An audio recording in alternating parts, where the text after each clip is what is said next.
Students, आज का जो लेक्चर है that is break even analysis. इसमें एक चीज़ अभी पहले डिस्कस करनी चाहता हूँ कि अगर कोई भी क्वेश्चन होता है या इंटरेक्ट करने के लिए जो है हमारे पास लाइव चैट का ऑप्शन है। इस पूरे लेक्चर में अगर कोई भी डाउट, कोई भी क्वेश्चन, कोई भी आपका जो है इस तरह की कोई टॉपिक है जो कि आपको नहीं समझ में आया है, तो उसके लिए एक चीज़ तो ये हो सकती है कि ये जो वीडियो है वो अपलोड हो जाती है यूट्यूब पे, तो आप उसको दोबारा से रीप्ले करके देख सकते हैं। और लेक्चर के 10 मिनट बाद तक जो है आप अपना या जो लास्ट के जो आपके मोमेंट्स होते हैं वहाँ पर जब आपकी अटेंडेंस कंप्लीट हो चुकी होती है उसके बाद आप अपना कोई भी जो आपका डाउट है वो आप पूछ सकते हैं। तो कमेंट पे जो लाइव चैट है उस पर आप अपना क्वेश्चन जो है वो टाइप करके लिख सकते हैं और उसका जो जवाब है मैं आपको कमेंट करके बता दूंगा। और इनकेस अगर यहाँ पर इंटरेक्शन नहीं होता है तो I am always available on himanshu@dei@gmail.com। तो मुझे मेल कर सकते हैं या आप अपने कैप्टन्स के थ्रू या मुझे व्हाट्सएप कर सकते हैं, आपके जो ग्रुप बने हुए हैं कोऑर्डिनेटर्स के उनके थ्रू मेरे तक जो है आप कोई भी क्वेश्चन जो है कभी भी पूछ सकते हैं। तो व्हाट्सएप कीजिए, फ़ोन कीजिए, मेल कीजिए, किसी भी तरह से अगर आपको कोई इंटरेक्शन करना है you can do the interaction with me. कोई क्वेश्चन है, कोई क्वायरी है, you can ask me. Okay, तो इस इंटरेक्शन के अलावा अभी जो आज आपका लेक्चर ये ब्रेक इवन एनालिसिस के ऊपर जो टॉपिक है वो कंप्लीट होने के बाद आपका एक डीएचए है। तो उस डीएचए को अभी यहीं पर जो है मैं लॉगिन इनेबल करूँगा।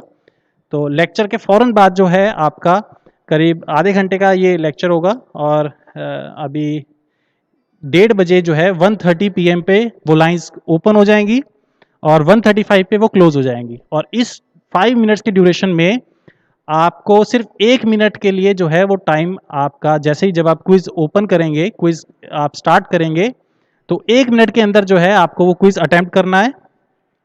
और 3 क्वेश्चंस हैं छोटे छोटे से। तो आज का जो टॉपिक है वो अच्छे से समझिए ताकि उसके बेसिस पे जो आपको क्विज है 5 मार्क्स का वो आप अच्छे से दे सकें। Best of luck for that. चलिए अभी हम स्टार्ट करते हैं break even analysis. Welcome friends, आज का जो टॉपिक है हमारा that is break even analysis. Break even analysis जो है हम किसी भी मैन्युफैक्चरिंग फर्म में या प्रोडक्शन फर्म में इसको यूज़ करते हैं ताकि हम ये कैलकुलेट कर सकें कि कितना जो है लेवल ऑफ आउटपुट हमारा जो है प्रोडक्शन कितना होना चाहिए। मैंने आपको पिछली क्लासेस में आपको बताया था जब हम ग्रोथ ऑफ बिजनेस की बात कर रहे थे कि किसी भी बिजनेस को ग्रो करने के लिए हमें प्रोडक्शन जो है ज़्यादा से ज़्यादा हमें करना पड़ेगा।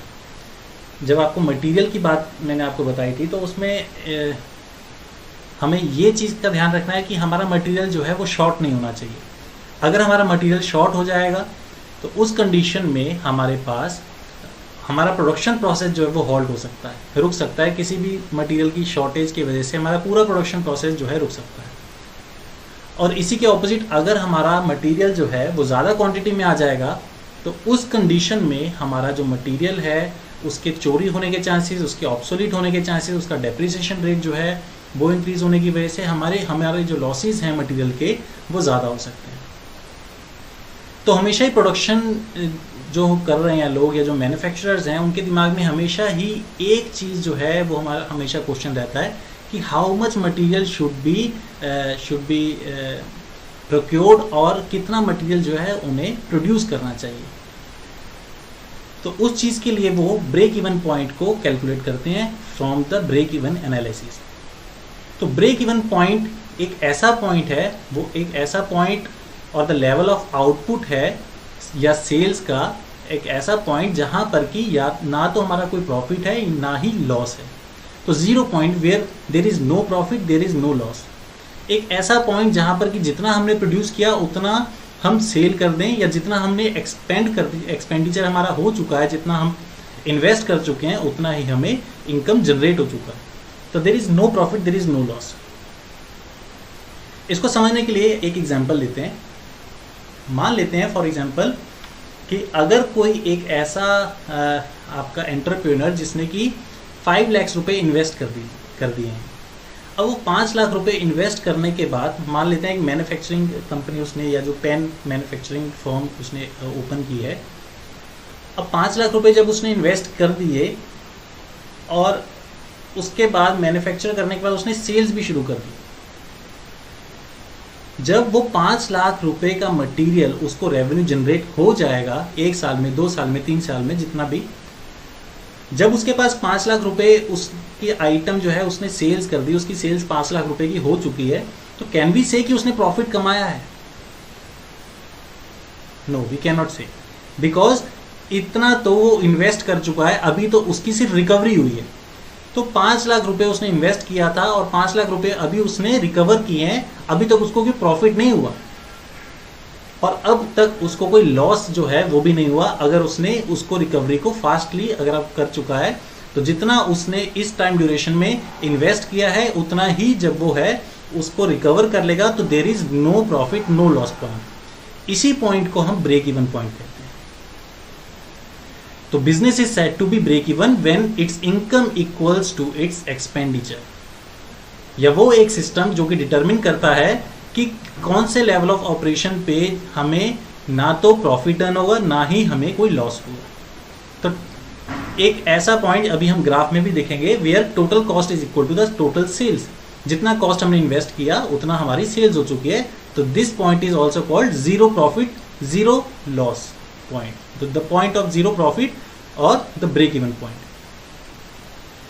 अगर हमारा प्रोडक्शन इस ब्रेक इवन पॉइंट से ज्यादा हो जाता है, एक्सीड करता है, तो हम कह सकते हैं कि business will make the profit.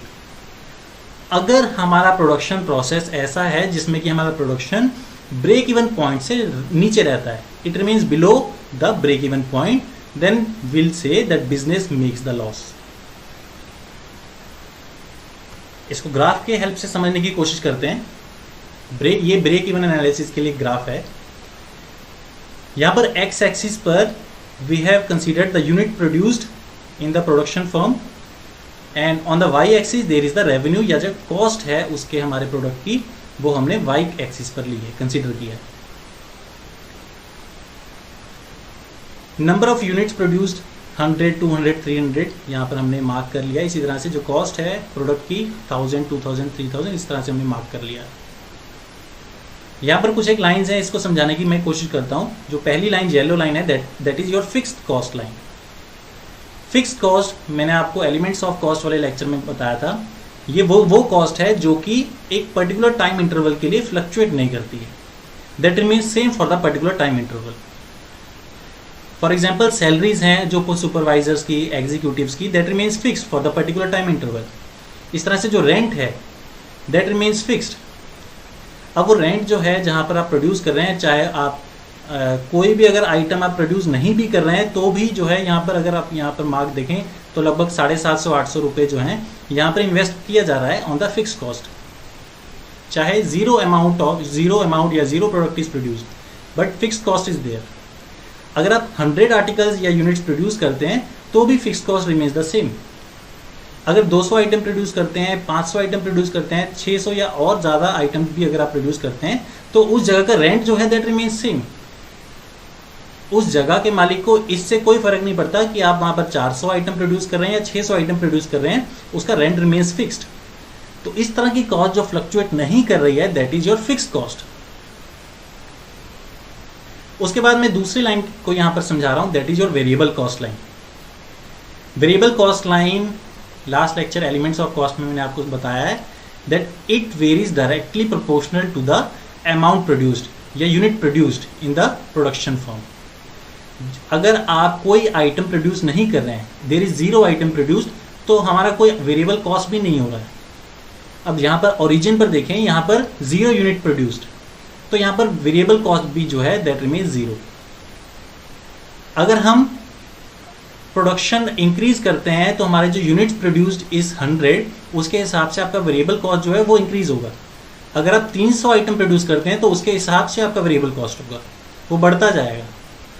कुछ वेस्टेज है या मैंने आपको एग्जांपल जो दिया था उस टाइम पे दैट वाज पावर कंजम्पशन। जैसे लॉकडाउन के टाइम पे अगर जीरो आइटम इज प्रोड्यूस तो वेरिएबल कॉस्ट इज जीरो क्योंकि वो फैक्ट्री बंद पड़ी है, but rent is there, rent आपको देना पड़ रहा है उतना ही, वो रिमेन्स सेम। चाहे आप जीरो आइटम प्रोड्यूस करें तो भी rent remains the same, but variable cost जो है वो बिकम जीरो। अगर 100 मशीनें हैं उस इंडस्ट्री के अंदर और उसमें से 25 मशीनें अनलॉकडाउन के टाइम पे हमने स्टार्ट की और हमारे आइटम जो है वो 300 आइटम प्रोड्यूस कर रहे हैं, तो उसके हिसाब से आपका पावर कंजम्पशन उतना ही होगा, क्योंकि 25 मशीन्स आप यूज़ कर रहे हैं आउट ऑफ 100, तो पावर कंजम्पशन उतना ही है। उसके हिसाब से जो आपका वेरिएबल कॉस्ट है दैट रिमेन्स लो। लेकिन अगर कंप्लीट अनलॉकडाउन हो जाता है तो उस कंडीशन में आपका फुल फ्लैज 100 मशीन जब आपकी वर्किंग कंडीशन में आ जाएंगी, आपकी पावर कंजम्पशन जो है मशीन्स का, लाइटिंग या इस तरह का जो फैंस है, इस तरह के आइटम जब आपके पावर कंजम्पशन ज़्यादा हो जाएगा तो ऑटोमेटिकली आपका वेरिएबल कॉस्ट जो है दैट विल कंटिन्यूसली इंक्रीज। तो this line is your variable cost. तीसरी लाइन जो ये है, this is your total cost line. ये हल्का सा लाइट ब्लूइश कलर का है। This is your total cost. Total cost is the sum of variable cost and fixed cost. ये टोटल कॉस्ट जो है वो हम यहां से स्टार्ट कर रहे हैं फिक्स्ड कॉस्ट की तरफ से। This blue line is the sum of variable cost and the fixed cost. And it starts from here. यहाँ पर अगर 0 यूनिट्स इज प्रोड्यूस्ड, उस केस में वेरिएबल कॉस्ट तो 0 है, but fixed cost is there. 750-800 रुपये यहाँ पर हमें इन्वेस्ट करना पड़ रहा है। तो total cost is fixed cost plus variable cost and it is here. अब जैसे जैसे वेरिएबल कॉस्ट बढ़ती जाएगी, फिक्स्ड कॉस्ट में ऐड होते होते this total cost line will increase simultaneously. तो this is your total cost line. उसके अलावा हमारी जो सेल्स हैं, ये टोटल सेल्स लाइन, ये रेड वाली जो लाइन है इसको मैं आपको अब समझा रहा हूं। जब आपका पहला आर्टिकल सोल्ड होगा वहां से आपको प्रॉफिट जनरेट शुरू हो जाएगा। आपका पहला जो है आपकी टोटल सेल्स, प्रॉफिट की भी हम बात नहीं कर सकते अभी, क्योंकि प्रॉफिट मैंने आपको बताया जब आपकी इनकम और एक्सपेंडिचर दोनों बराबर होंगे उसके बाद हम प्रॉफिट की बात करेंगे।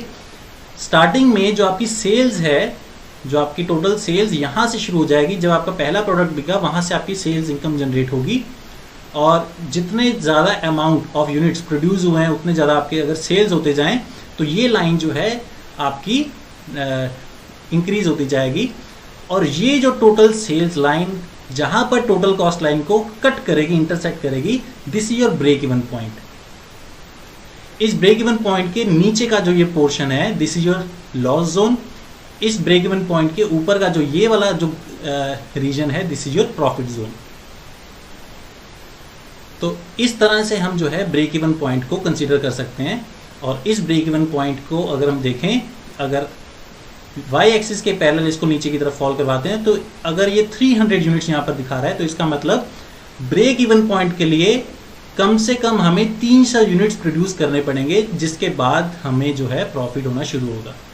उससे पहले हमें प्रॉफिट नहीं होगा, उससे पहले हमें लॉस होगा। यहाँ पर देखिए कुछ एक न्यूमेरिकल वैल्यूज यहाँ पर दी हुई हैं। Here F is fixed cost plus X into V. X is the number of units produced and v is the variable cost per unit. तो अगर v जो है हमारा वेरिएबल कॉस्ट पर यूनिट है और हमें x number of units v want to produce, तो total variable cost will be x into v. और टोटल हमारा अगर ब्रेक इवन पॉइंट के ऊपर हमारी ये total cost is equal to total sales. तो total cost is equal to total sales, यहाँ पर इंटरसेक्शन जो पॉइंट है। और टोटल सेल्स अगर s is the number of selling price of the one article, तो अगर हम x नंबर ऑफ आर्टिकल्स अगर हम सेल करते हैं तो total sales will be x into S.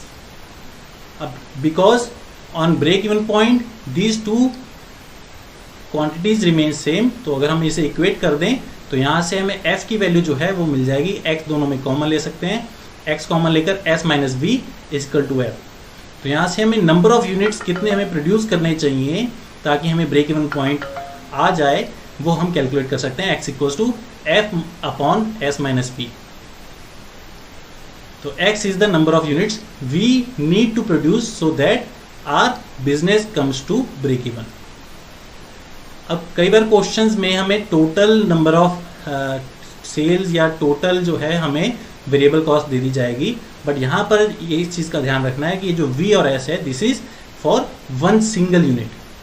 तो हमें पहले कन्वर्ट करना है, उसके बाद ही हमें इन फॉर्मूलाज को यूज करना है।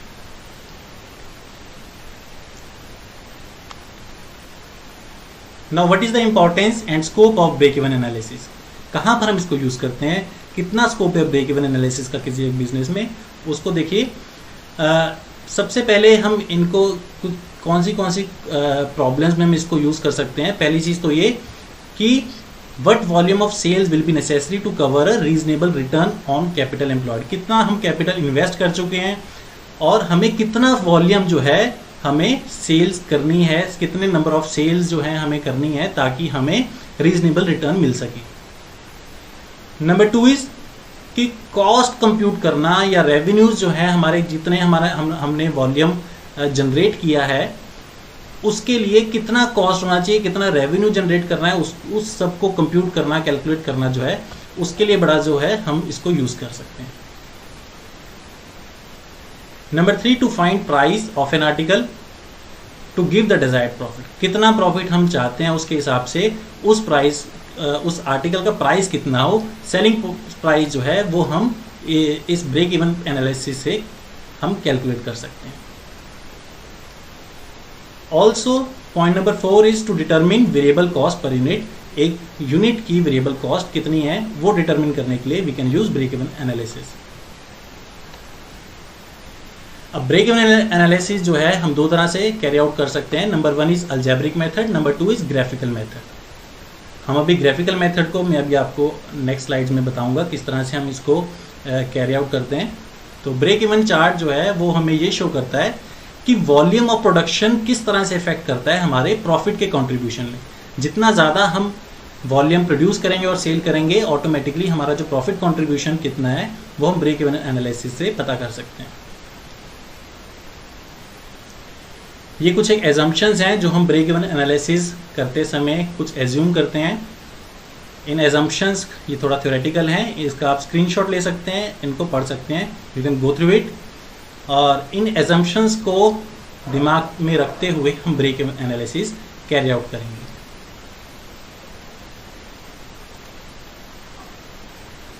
Now we'll understand the break even analysis in graphical method. किस तरह से कैरी आउट करेंगे इसको समझने की कोशिश करिए, इंपॉर्टेंट है। एक्स एक्सिस पर, जैसे अभी मैंने पहले भी आपको बताया ग्राफ में, एक्स एक्सिस पे हमने यहाँ पर मार्क किया है units sold, number of units sold 10, 20, 30, 40, 50, 60। इस तरह से वाई एक्सिस में हमें जो है कॉस्ट या रेवेन्यू जो है इन डॉलर्स हमने मार्क किया है 2000, 4000, 6000, 8000 एंड 10000। तो ये हमारा जो है हमारा रेवेन्यू या जो कॉस्ट है वो हमने यहाँ पर मार्क कर लिया इन डॉलर्स। जैसे अभी मैंने आपको पहले बताया कि हमारे पास 3 जो कॉस्ट है हम यहाँ पर कंसिडर करेंगे, fixed cost, variable cost and total cost. Fixed cost जो है हम यहाँ पर एज्यूम कर लेते हैं कि किसी प्रोडक्शन प्रोसेस में फिक्स्ड कॉस्ट इज $2000 और वो चाहे ज़ीरो यूनिट प्रोड्यूस हो, 10 नंबर ऑफ यूनिट्स प्रोड्यूस हो, 60 नंबर ऑफ यूनिट्स प्रोड्यूस हो, दैट रिमेन्स फिक्स और वो फ्लक्चुएट नहीं होने वाली। तो $2000 इज द फिक्स्ड कॉस्ट। अब हम वेरिएबल कॉस्ट को यहाँ पर प्लॉट करेंगे। वेरिएबल कॉस्ट यहाँ पर देखिए एक छोटे से अलग से ग्राफ में यहाँ पर मार्क किया है। Variable cost is that cost जो कि वेरी कर रही है और it varies directly proportional to the number of unit sold. मैंने आपको अभी पिछली स्लाइड में जिस तरह से बताया एग्जांपल पावर कंजम्पशन वाला, तो जिस तरह से जितना ज़्यादा हमारा पावर कंजम्पशन हो रहा है, जितने नंबर ऑफ यूनिट्स प्रोड्यूस हो रहे हैं, उसके हिसाब से हमारा वेरिएबल कॉस्ट भी इंक्रीज हो रहा है लीनियरली।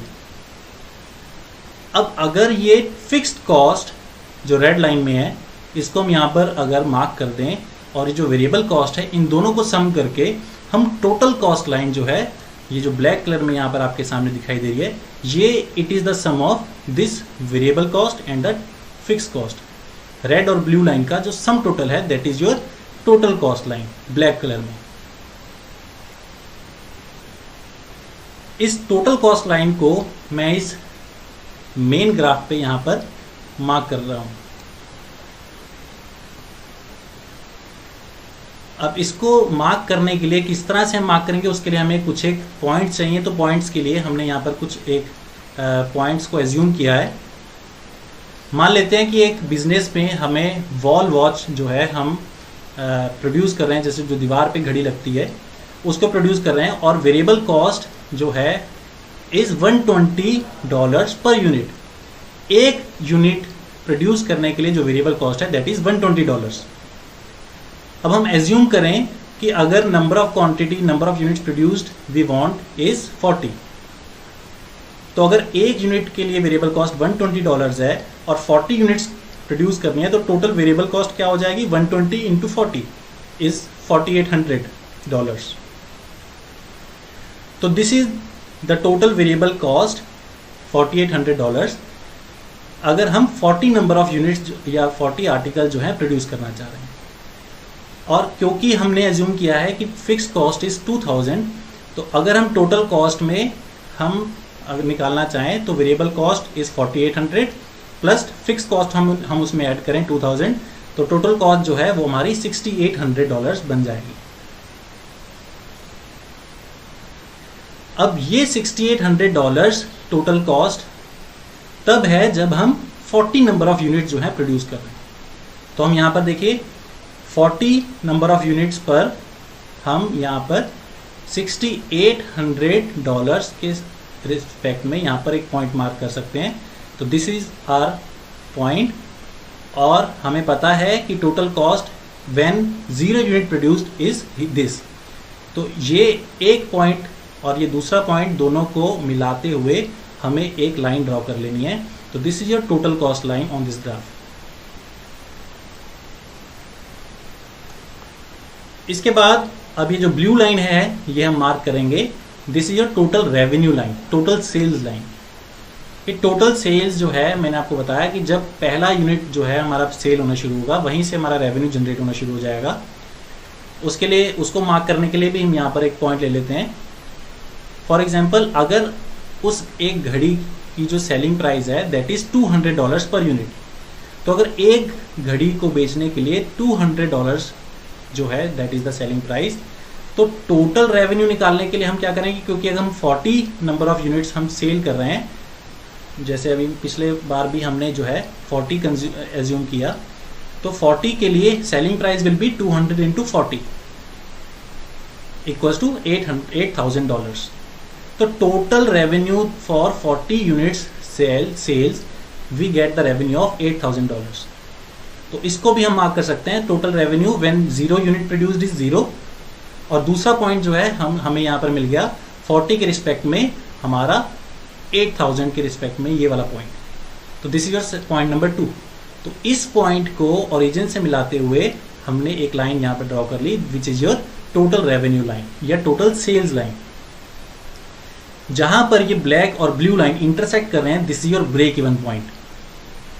अब इस ब्रेक इवन पॉइंट को जो है हम कैलकुलेट जो करना चाह रहे थे, इस ब्रेक इवन पॉइंट से नीचे का ये वाला जो एरिया है this is your area of loss, कि कितना आपको लॉस हो सकता है। और इस पॉइंट के ब्रेक इवन पॉइंट के ऊपर का ये वाला जो एरिया है this is your area of profit.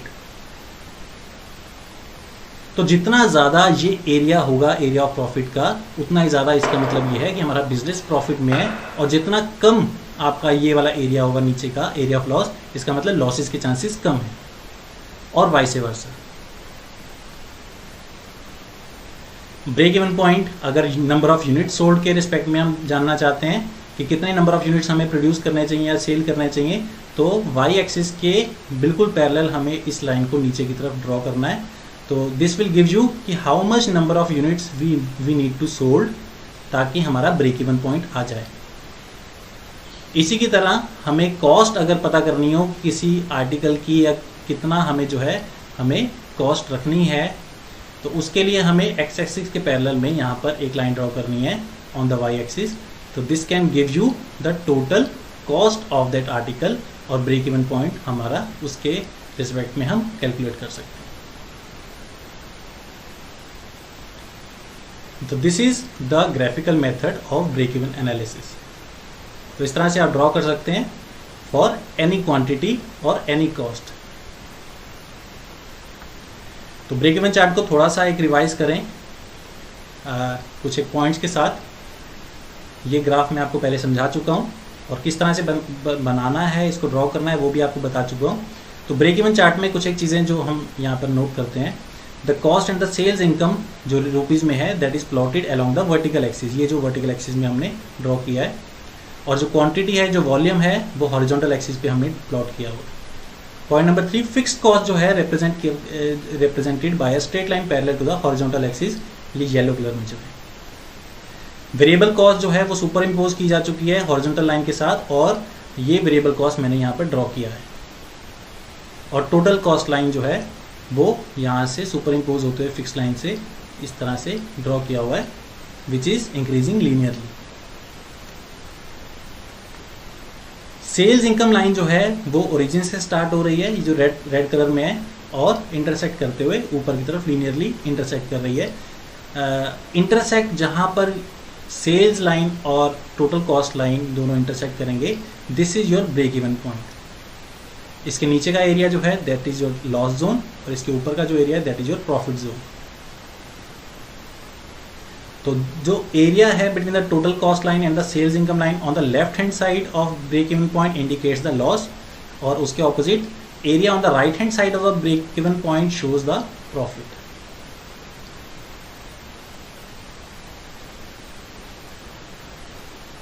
तो ब्रेक इवन पॉइंट, ये जो पॉइंट है, is the point of intersection of the total cost line and the income line where there is neither profit nor loss.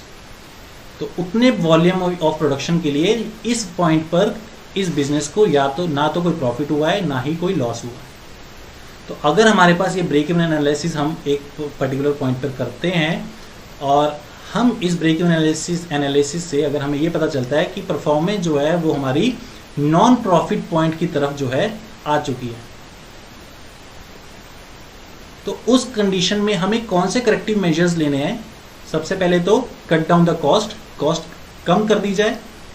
Cost कम करेंगे तो automatically loss वाला जो area है वो हमारा कम हो जाएगा, या इंक्रीज कर दें आउटपुट, या फिर सेलिंग प्राइस इंक्रीज कर दें। सेलिंग प्राइस या आउटपुट दोनों में से अगर हम कुछ इंक्रीज कर देंगे, ऑटोमेटिकली प्रॉफिट का एरिया इंक्रीज हो जाएगा। तो या इसका वाइस वर्सा, क्योंकि जब हम जज करेंगे फ्रॉम द ग्राफ तो इसके ऑपोजिट हमें सेलिंग प्राइस इंक्रीज करना होगा, कॉस्ट इंक्रीज करनी होगी, आउटपुट इंक्रीज करना होगा सॉरी, और कॉस्ट जो है वो हमें कट डाउन करनी पड़ेगी, सो दैट हमारा जो बिजनेस है वो प्रॉफिट की तरफ जाए। एक टर्म आती है कंट्रीब्यूशन। कंट्रीब्यूशन क्या है? It is the difference between the sales and the variable cost, जिसको हम मार्जिनल कॉस्ट भी बोलते हैं। तो दोनों का डिफरेंस करते हैं, that is your contribution. It is also called marginal cost, marginal profit और gross margin. Marginal profit provide the contribution towards fixed cost and profit, और कितना कंट्रीब्यूशन करने के लिए, कितना कंट्रीब्यूशन है उसको कैलकुलेट करने के लिए हम डायरेक्टली सेल्स में से वेरिएबल कॉस्ट को माइनस करते हैं। एक और पॉइंट आता है angle of incidence. Angle of incidence एक वो एंगल है जहां पर कि रेवेन्यू की लाइन, जो ब्लू वाली लाइन है, या जो सेल्स लाइन जिसको हम बोलते हैं, it cuts the total cost line, ये ब्लैक वाली लाइन के साथ जहां पर इंटरसेक्ट कर रही है। तो ये वाला जो एंगल है, this is your angle of incidence. अगर ये एंगल ऑफ इंसिडेंस ज़्यादा है, इसका मतलब अगर ये ब्लू और ब्लैक लाइन राइट साइड में ब्रेक इवन पॉइंट के, अगर ये दोनों लाइंस दोनों एक दूसरे से दूर हैं तो एंगल ऑटोमेटिकली ज़्यादा हो जाएगा। तो अगर ये एंगल ज़्यादा है, इट इंडिकेट्स कि हमारा जो प्रॉफिट है वो ज़्यादा है। और अगर ये एंगल स्मॉल है, इन दोनों के बीच का एंगल अगर स्मॉल है, इट इंडिकेट्स कि हमारा जो प्रॉफिट है वो कम है। मार्जिन ऑफ सेफ्टी जो है, it is the distance between the break even point and the output being produced. ये हमारा ब्रेक इवन पॉइंट है, which is approximately 21-22 in this graph. यहाँ से जो हमारा आउटपुट है, अगर हमारा ब्रेक इवन पॉइंट तो 21-22 है, लेकिन हमारा आउटपुट जो है दैट इज 40 और 50, तो इन दोनों के बीच का जो डिफरेंस है, this is your margin of safety. ये जितना ज़्यादा होगा उतना अच्छा होगा। तो जितना ज़्यादा हमारा मार्जिन ऑफ सेफ्टी है, इट इंडिकेट्स कि हमारा जो बिजनेस है वो प्रॉफिट कर सकता है ज़्यादा। और अगर प्रोडक्शन किसी वजह से कम भी हो जाता है, 50 से 40, 45, 35 भी हो जाता है, तो भी जो है हमारा बिजनेस इतना मार्जिन ऑफ सेफ्टी लेकर चल रहा है कि हमारा जो बिजनेस है that will be in profit. लेकिन अगर मार्जिन ऑफ सेफ्टी कम है, जैसे अभी 21-22 है, लेकिन हमारा जो आउटपुट है, जो प्रोडक्शन है, या ये जो सेल्स हैं वो हमारी 25 के आसपास हो रही है, तो मार्जिन ऑफ सेफ्टी जो है that will be very small. तो इट इंडिकेट्स कि हमारा जो है थोड़ा सा भी अगर आउटपुट में रिड्यूस हुआ तो ऑटोमेटिकली हम जो है लेफ्ट साइड की तरफ जो है हम चले जाएंगे और हमारे लॉस होने के चांसेस ज़्यादा होंगे। तो मार्जिन ऑफ सेफ्टी जितना ज़्यादा होगा उतना ही ज़्यादा हमारे लिए अच्छा है for the business. Break even point का कैलकुलेशन जो है वो हम कर सकते हैं in two terms. Number 1 is physical units, number 2 is sales turnover. तो फिजिकल यूनिट्स कितने हम सेल कर रहे हैं उसके हिसाब से, या कितना प्रोड्यूस हम कर रहे हैं। दूसरा सेल्स की टर्नओवर के हिसाब से हम ब्रेक इवन पॉइंट को कैलकुलेट कर सकते हैं।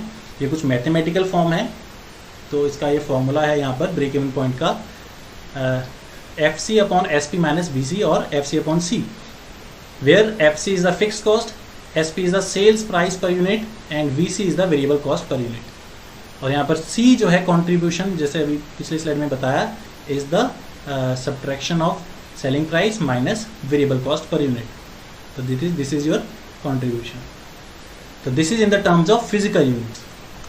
अगर हम सेल्स रेवेन्यू के टर्म्स में बात करें तो ब्रेक इवन पॉइंट कैलकुलेट करने का फॉर्मूला जो है that is FC into SP upon SP minus BC, where FC is fix cost, SP is sales price per unit, VC is variable cost per unit. इसी को manipulate करके हम formula को इस तरह से भी जो है लिख सकते हैं।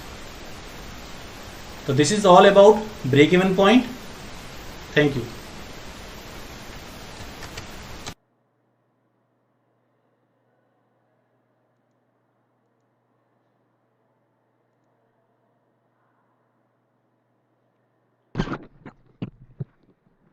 ये अभी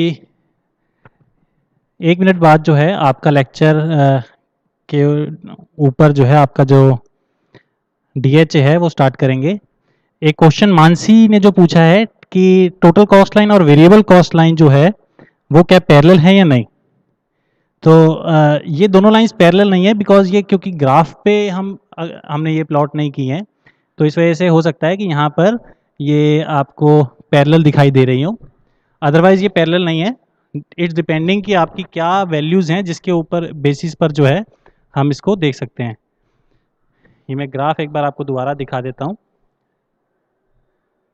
किसी और का भी अगर कोई क्वेश्चन है तो वो कमेंट बॉक्स में लिख सकता है।